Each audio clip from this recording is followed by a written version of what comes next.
Kentucky was the site for the K.D. Owen pace for 2-year-old fillies. In the field, John Copus's Delinquent Account.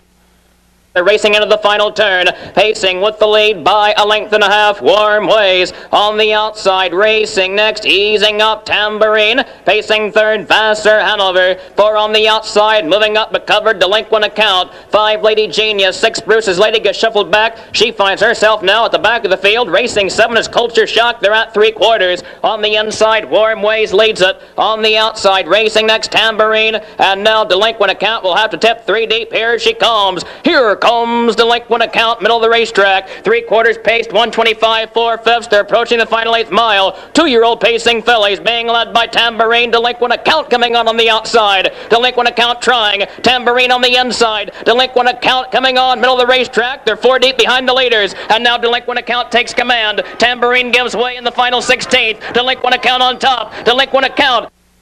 Delinquent Account's brilliant mile was both a stakes and season's mark.